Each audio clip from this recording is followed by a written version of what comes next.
The understanding of psychology has been rapidly changing for the past 100 years.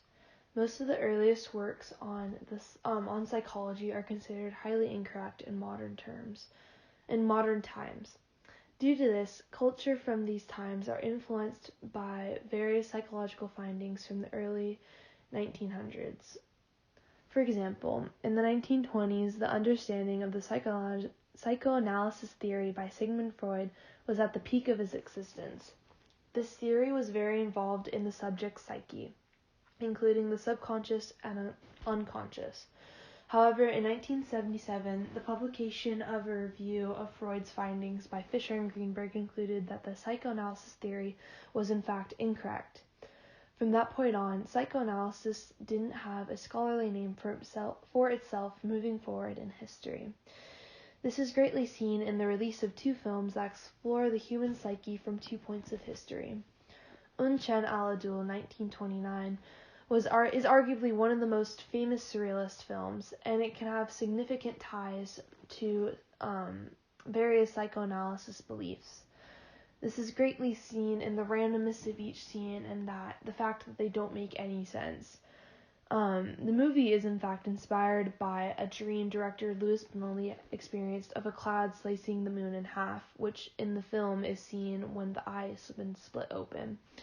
And another dream co-creator Salvador Dali had about ants crawling on his arm. The duo then decided to make a movie to explore the interesting psyche that perplexed them. Director Bonelli even states later after the film release that the only way to understand the film was looking at it from a psychoanalysis perspective.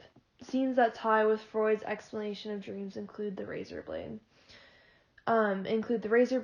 Includes grand piano, the cloud, a dead horse, and ants. So if you see a razor blade in your dream, it is a hint at quarrels and conflicts that often lead to big problems. In general, a razor blade is a bad sign in a dream. A grand piano in a dream means that in real life, powerful external stimulus may push you to making love. If you see ants running away from you, there's nothing good to expect in the sphere of intimate relationships. If you get ant bites, it is a sign of mental disorders and nervous feelings. A dead horse means that you will meet obstacles in your way, and it is a sign of your faults in moral behavior.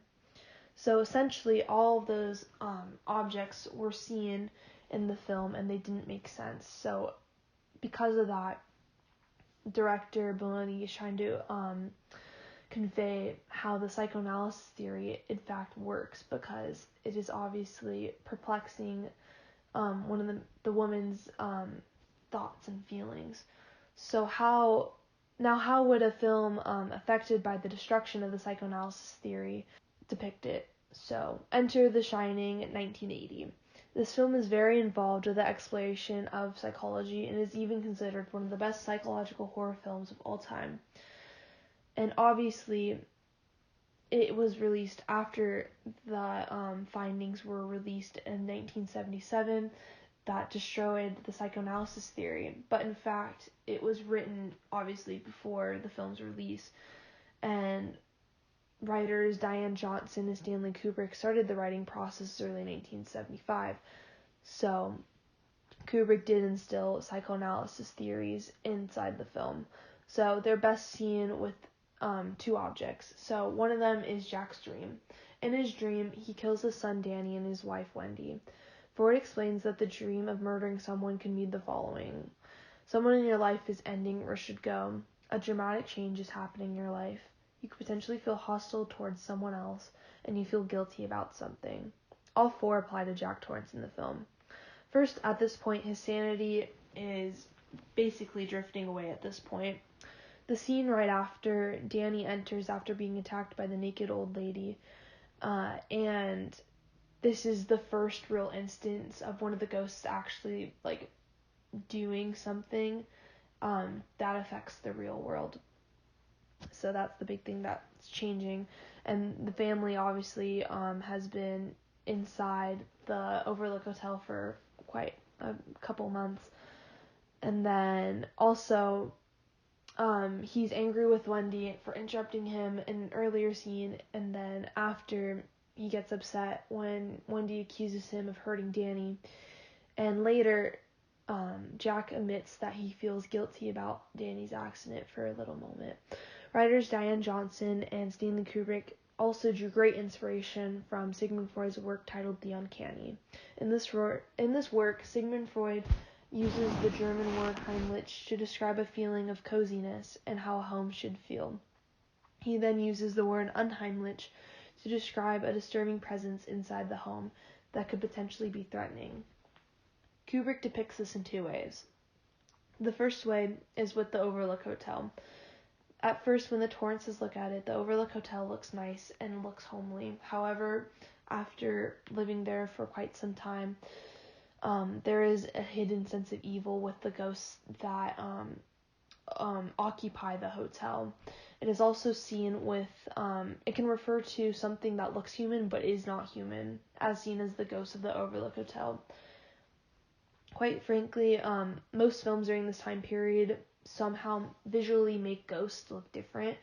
So the fact that ghosts look human in The Shining makes the audience question, are they real? Are they actual ghosts, or are they just a figment of the character's imagination, or are they actual real people that are occupying the hotel? So, and then there's also, both films in general have deep ties with psychoanalysis theory through different film aesthetics. So dolly shots are both highly prevalent, mainly in The Shining, but also in Un Château d'Eau. When they both follow, one of the most famous in The Shining is when the camera follows Danny while he's riding his bike, and in Un Château d'Eau, the man riding the bicycle are where dolly shots are mostly commonly used, which is ironic because they're both riding bikes, and bikes means balance in life. The common theme of decay in both films symbolize impending death of characters, and this is seen, of course, with the old woman hugging Jack, and the ants on the palm with the decaying hand. With the death of Jack at the ending of The Shining, this symbolizes the failure of Jack's dream to kill his family, and therefore the failure of the psychoanalysis theory. However, the psychoanalysis theory prevails in Un Château d'Eau, with the death of the two lovers that was predicted by the decay of both characters. Therefore, this depicts how psychoanalysis theory affects two different films from two different time periods.